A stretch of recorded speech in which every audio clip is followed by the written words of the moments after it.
it's kind of a dichotomy, right? Because you do actually have to spend some time alone, right? And what I mean by this is you have to be introspective. You have to spend some time and actually think about what your values are, think about what your, again, purpose in this world is. And that requires some alone time to think about that. But I don't think you become a fully integrated human unless you actually integrate those thoughts into the community. Like they often say this, where, your thoughts are not real until you speak them. Like there's oftentimes you'll hear that in like, different religions, it's like you have to say the magic words. You can't just like think them, and like you have to speak the prayers or whatever. And the reason for that in a lot of cases is because, humans, like the brain of a human developed, and you could argue this a few ways, but it developed to communicate, right? Like we're not designed to just think on our own, right?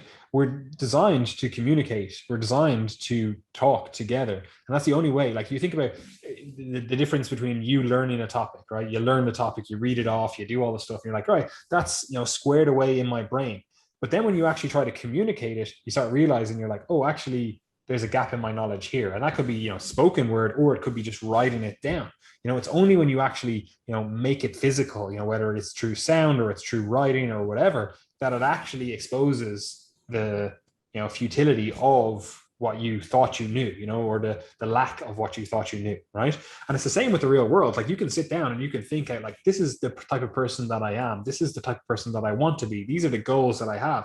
But it's not until you actually make them real, whether you talk to other individuals about it or you actually show it with your actions, that it's actually something that, again, is real, right? So there is this kind of dichotomy here where you do have to spend some time being introspective. You do have to spend some time thinking, but then you have to integrate that into some form of community, whether it's a small, community, your family, your friends, maybe, or it's the larger community in terms of like, the world, the country that you're in, whatever it is, right? So that is something that we have to be aware of. And one of the things that I find a lot of or hear a lot of, because obviously we speak to a lot of people in terms of through our coaching and through like, social media, whatever, but a lot of the time people are looking for distractions rather than looking for that, deeper thought. And I think that's changing a little bit in terms of like, you do see the rise of like, long form podcasts, and that's kind of a little bit more like deeper thinking, especially some of like, say something, I don't know, like different psychologists, different like modern day philosophers or whatever, they'll put on like a 3 to 5 hour podcast. They'll record it talking to some, I don't know, other philosopher or whatever, and people listen to it. They'll have seminars in different countries and thousands of people will go to it, right? So I think people are looking for more than just the average everyday mundane distracting thoughts. But at the same time, we often don't actually sit down and think these things through, or like actually spend some time being introspective and actually, listening to our inner compass, or actually, what would be the word, like consciously speaking what we believe, in terms of like, you might be like, oh, I'm a good person, but you're not actually a good person because you like to think you're a good person, but all your actions are the actions of a bad person. Or, what you classify as good is not what everyone else classifies as good, or whatever it is. Your conscious and your subconscious are not the same. They're not congruent, right? And a lot of people just distract themselves from ever actually being introspective and ever actually listening to their feelings. And they'll do it with like, social media. They'll do it with, TV, YouTube videos, whatever, rather than ever being alone with your thoughts, right?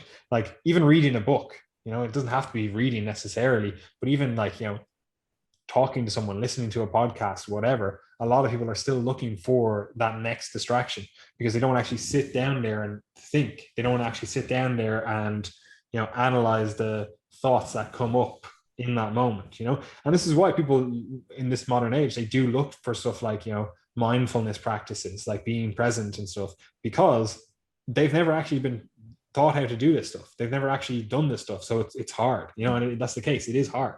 And so I do think a little bit more of that kind of introspective, like looking in, does actually help and contribute to better health down the road, purely because you actually become a more congruent human. Like you actually become the person, like, I don't know what the word would be. It's kind of hard to describe, a more whole person, because it's, you don't have this dichotomy between like self and, or mind body duality, if you want to call it that. It's like, no, you are just you. You're actually fully integrated in terms of, there's no dichotomy here. You're not caught out in a lie between your actions and your thoughts, or like what you want and what you do and all that kind of stuff. You've actually spent some time and you've, you know aligned those two things together. Does that make sense, or am I just going off on a fucking mad one?